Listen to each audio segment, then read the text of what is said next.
Very good evening friends Gupta ji की Pathshala YouTube channel में आप सभी का स्वागत है। फ्रेंड्स, आज है 24 जनवरी 2025 और 24 जनवरी 2025 को हम लोग डेली न्यूज़ एनालिसिस के तहत जो है आज 3 टॉपिक्स को देखेंगे। पहला, राष्ट्रीय स्वास्थ्य मिशन की उपलब्धियां।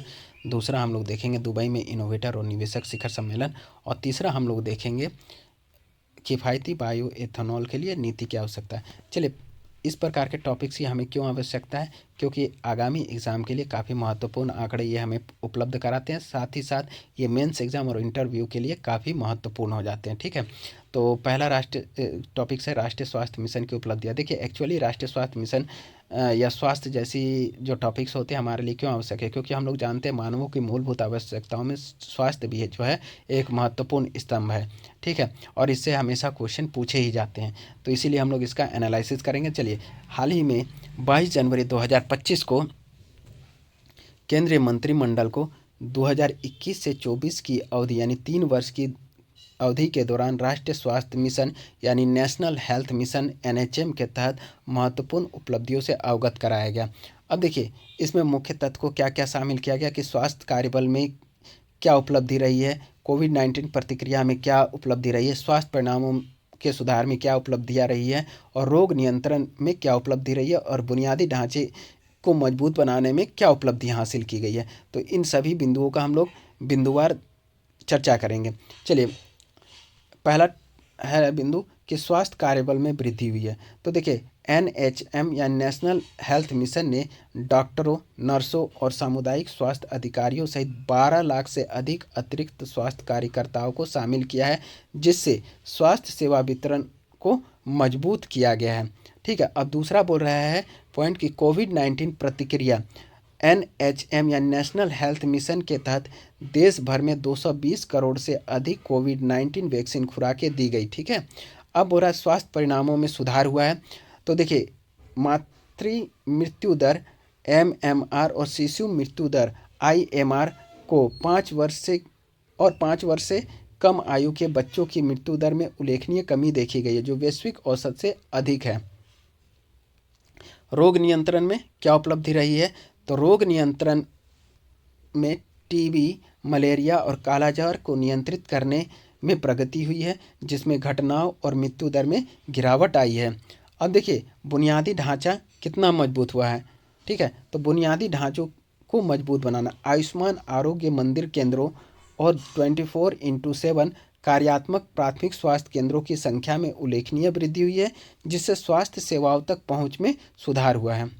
अब चलिए, नेक्स्ट टॉपिक्स हम लोग देखेंगे दुबई में इनोवेटर और निवेशक शिखर सम्मेलन। इस प्रकार के जो सम्मेलन होते हैं वो हमारे अर्थव्यवस्था को काफ़ी बूस्ट करते हैं, और हमारी स्टार्टअप जैसी योजनाएं जो होती हैं उन सभी को भी एक बूस्टअप मिलता है, तो इसलिए ये इंपॉर्टेंट हो जाते हैं। चलिए, दुबई में इनोवेटर और निवेशक शिखर सम्मेलन 24 जनवरी 2025 का ही ये न्यूज़ है, आज ही के डेट का।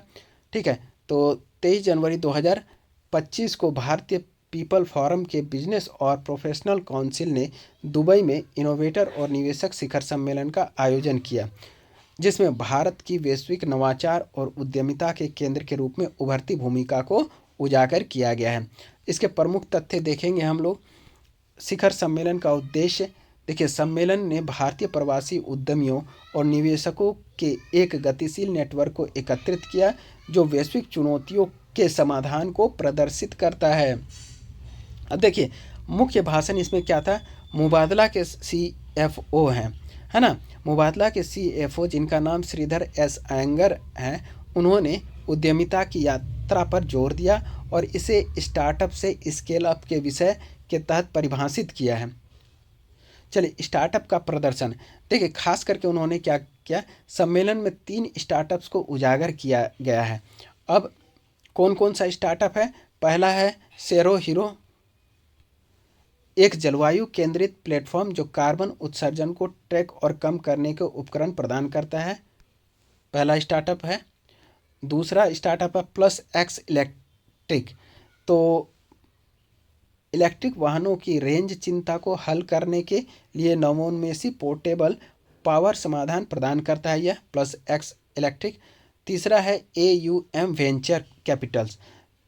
ठीक है, तो भारतीय तकनीकी उद्यमियों को वैश्विक संसाधनों से ये जोड़ता है। कौन? AUM venture capital. अब चलिए युवाओं के लिए पहल। IPV युवा UAE नामक एक युवा केंद्रित पहल की शुरुआत की गई है, जिसमें विभिन्न क्षेत्रों में 13 इंटर्नशिप का प्रस्ताव दिया गया है। अब भारत की प्रगति क्या रही इसमें? भारतीय मिशन में आर्थिक, व्यापार, वाणिज्य और शिक्षा के कौंसुल BG कृष्णन ने भारत की तेजी से प्रगति और विभिन्न क्षेत्रों में सुधारों का उल्लेख किया। ठीक है, अब चलिए किफ़ायती बायो एथेनॉल के लिए नीति आवश्यक। देखिए इस प्रकार के हम टॉपिक्स पे क्यों चर्चा करें, आखिर बायो एथेनॉल की क्या आवश्यकता है हमारे लिए। देखिए एक तो क्लीन एनर्जी जैसी आवश्यकताओं की पूर्ति करती है, दूसरा पर्यावरण को सुरक्षा प्रदान करेगी, तीसरा क्या होगा कि ग्लोबल वार्मिंग जैसी समस्याओं में निपटने में सहायक होगा, चौथा क्या होगा ग्रीन, आपका एक और था, हाँ एक और था ग्रीन हाउस जो उत्सर्जन है उसको कम करने के साथ साथ हमारी जो विदेशों में जो ईंधन की आवश्यकताओं के लिए निर्भरता को कम करता है। ठीक है, तो इसलिए ये काफ़ी महत्वपूर्ण हो जाते हैं। तो चलिए अब हम लोग इसका टॉपिक्स का सिलसिलेवार ढंग से बिंदुवार क्या करते हैं, चर्चा करते हैं। चलिए कहाँ चले गया टॉपिक्स, हाँ चलिए किफ़ायती बायो इथेनॉल के लिए नीति की आवश्यकता। चलिए होंडा मोटर कंपनी लिमिटेड के अनुसार भारत को कार्बन तटस्थता प्राप्त करने का लाभ है, लेकिन सरकार को बायो एथेनॉल ईंधन की कीमतें अधिक सस्ती बनाने की आवश्यकता। यह किसने कहा है? तो होंडा मोटर कंपनी लिमिटेड ने कहा। अब इन्होंने महत्वपूर्ण कुछ सुझाव दिए हैं। क्या कहा है उन्होंने? सरकार को अपनी नीति के माध्यम से ईंधन की कीमतों को अधिक किफ़ायती बनाने तथा उपयोगकर्ताओं के लिए आर्थिक व्यवहार्यता बनाए रखने के लिए एक तंत्र बनाना चाहिए, मतलब एक सिस्टम बनाना चाहिए इसके लिए। ठीक है, वाहन निर्माताओं, एक मिनट, हाँ बोल रहा है वाहन निर्माताओं को ईंधन दक्षता में सुधार के लिए पहल जारी रखना चाहिए। ठीक है, अब नेक्स्ट यहाँ पर लाइन में क्या बोल रहा है कि इथेनॉल ईंधन को आर्थिक रूप से व्यवहार्य बनाए रखने के लिए प्रति किलोमीटर ईंधन लागत को गैसोलीन वाहन की तुलना में समान या कम रखा जाना चाहिए। फिर बोलता है कि इसे प्राप्त करने के लिए इथेनॉल पर कर कम करने सहित पहलों पर विचार करना चाहिए सरकार को। ठीक है, अब इथेनॉल क्या कर रहा है? इथेनॉल क्या है? इसका उत्पादन गन्ना, मक्का, गेहूं आदि से किया जा सकता है, जिनमें स्टार्च की मात्रा अधिक होती है, ये कहा है इसमें। अब चलिए भारत में इथेनॉल जो है मुख्य रूप से किण्वन प्रक्रिया द्वारा गन्ने के गुड़ से बनाया जाता है। इसे विभिन्न मिश्रण बनाने के लिए गैसोलीन के साथ मिलाया जाता है, गैसोलीन मतलब पेट्रोलियम के साथ। ठीक है, आगे हम लोग चलेंगे। इसका अनुप्रयोग, इसका व्यापक रूप से न केवल वैकल्पिक ईंधन स्रोत के रूप में बल्कि विभिन्न उद्योगों में रासायनिक विलायक के रूप में और कार्बनिक यौगिकों के संश्लेषण में भी उपयोग किया जाता है। अब इथेनॉल का और भी चिकित्सा में भी उपयोग है। किस रूप में? देखिए इथेनॉल में एंटीसेप्टिक और कीटाणुनाशक के रूप में भी चिकित्सा अनुप्रयोग भी हैं, जो इसके बहुमुखी उपयोगों को बढ़ाते हैं। इथेनॉल का सम्मिश्रण के बारे में हम लोग देखेंगे। इथेनॉल मिश्रण से तात्पर्य गैसोलीन के साथ इथेनॉल को मिलाकर ईंधन मिश्रण बनाने की प्रथा से है, जिसका उपयोग आंतरिक दहन इंजन में किया जा सकता है। अब देख कुछ मिश्रण का नाम दिया, जैसे E10 हुआ, E15 हो गया, E85 हो गया, इस तरह से कुछ मिश्रण का नाम दिया है। अब E10 क्या है? देखिए E10 यह 10% इथेनॉल और 90% गैसोलीन का मिश्रण है। यह सबसे सामान्य मिश्रण है और कई देशों में इसका व्यापक रूप से उपयोग किया जाता है। ठीक है, दूसरा है E15।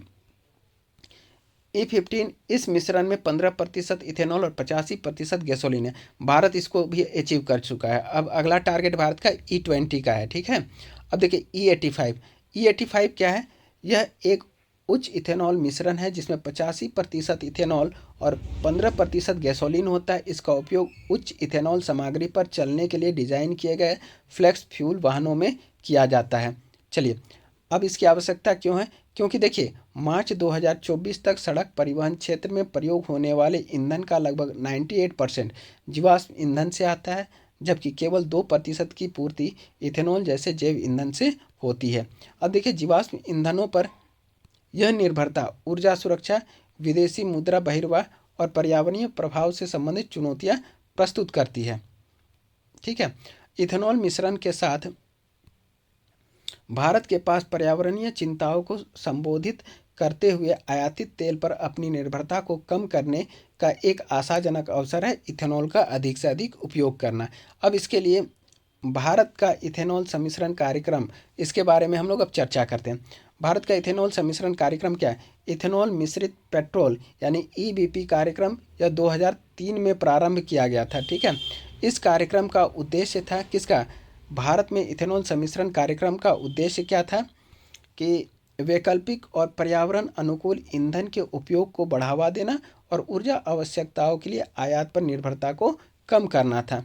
चलिए अब इसका उद्देश्य देख लेते हैं। भारत का इथेनॉल सम्मिश्रण कार्यक्रम का उद्देश्य क्या है? तो आयात पर निर्भरता को कम करना पहला बिंदु है।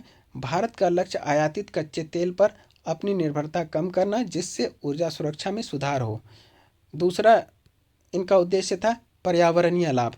देखिए, इथेनॉल गैसोलीन की तुलना में अधिक स्वच्छ ईंधन है जो वायु प्रदूषण और ग्रीन हाउस गैस उत्सर्जन को कम करने में सहायता करता है। ठीक है, अब किसानों की यह सहायता भी करता है। देखिए, किसानों के लिए सहायता, यह कार्यक्रम इथेनॉल के लिए बाजार उपलब्ध कराकर कृषि क्षेत्र का समर्थन करता है, जिसे प्रायः गन्ना, मक्का या अन्य फसलों से प्राप्त किया जाता है। अब रहा प्रमुख घटक मिश्रण लक्ष्य। भारत ने इथेनॉल मिश्रण के लिए विशिष्ट लक्ष्य निर्धारित किया। उदाहरण के लिए जैव ईंधन पर राष्ट्रीय नीति 2018 लेकर के आए हैं, जिसमें क्या कहा गया? 2025-26 तक पेट्रोल में 20% इथेनॉल मिश्रण का लक्ष्य निर्धारित किया गया है। अब देखिए, चरणबद्ध कार्यक्रम भी चलाया जा रहा है भारत में। देखिए, चरणबद्ध कार्यान्वयन क्या है? तो मिश्रण लक्ष्यों को चरणों में लागू किया जा रहा है। धीरे धीरे E20 जैसे उच्च मिश्रणों की ओर भारत बढ़ रहा है। चलिए, बुनियादी ढांचे का विकास। सरकार इथेनॉल उत्पादन, भंडारण एवं वितरण के लिए आवश्यक बुनियादी ढांचे में निवेश कर रही है, जिससे अधिक इथेनॉल उत्पादन सुविधाएं और मिश्रण इकाइयां स्थापित करना शामिल है। अब ईबीपी की प्रमुख उपलब्धियां क्या रही है? तो देखिए, 2024 में 15% इथेनॉल मिश्रण प्राप्त करने के बाद अब सरकार ने 2025-26 तक 20% मिश्रण प्राप्त करने का महत्वाकांक्षी लक्ष्य निर्धारित किया। अब भारत के समक्ष चुनौतियां क्या हैं? बुनियादी ढांचे। बड़े पैमाने पर इथेनॉल उत्पादन और सम्मिश्रण के लिए आवश्यक बुनियादी ढांचे का विकास करना जटिल एवं महंगा हो सकता है। दूसरा है क्या है चुनौती? कि फीड स्टॉक की उपलब्धता। इथेनॉल उत्पादन के लिए गन्ने जैसे कच्चे माल की स्थिर और पर्याप्त आपूर्ति सुनिश्चित करना चुनौतीपूर्ण हो सकता है, विशेषकर बदलती कृषि स्थितियों एवं बाजार में उतार चढ़ाव के मद्देनजर। चलिए, उपभोक्ता की भी स्वीकृति होनी चाहिए। तो उपभोक्ता स्वीकृति नेक्स्ट चुनौती है। उपभोक्ताओं को शिक्षित करना और यह सुनिश्चित करना कि वाहन उच्च मेथनॉल मिश्रणों पर कुशलतापूर्वक चल सके। कार्यक्रम की सफलता के लिए भी यह महत्वपूर्ण है। अब इसका निष्कर्ष क्या निकलता है? कि भारत का इथेनॉल सम्मिश्रण कार्यक्रम पर्यावरण संरक्षण और ऊर्जा स्वतंत्रता के व्यापक लक्ष्यों के साथ संरेखित अधिक सतत एवं आत्मनिर्भर ऊर्जा भविष्य की दिशा में एक महत्वपूर्ण कदम है। ठीक है, और जैसे भारत का 2070 तक जो शून्य कार्बन उत्सर्जन के लक्ष्य को प्राप्त करने का एक महत्वपूर्ण पड़ाव भी है। ठीक है दोस्तों, आज का टॉपिक्स जो है यहीं समाप्त होता है। फिर हम कल इसी समय में नए क्लेवर और नए फ्लेवर के साथ फिर आपके सामने समक्ष होंगे नए टॉपिक्स के साथ। तब तक के लिए धन्यवाद, और आप सभी को बीपीएससी प्री क्वालिफाई करने के लिए बहुत बहुत धन्यवाद, और जिनका नहीं हुआ है उनको भी ऑल द बेस्ट। फ्रेंड्स, मेरे चैनल को लाइक, सब्सक्राइब, शेयर और कमेंट अवश्य करें।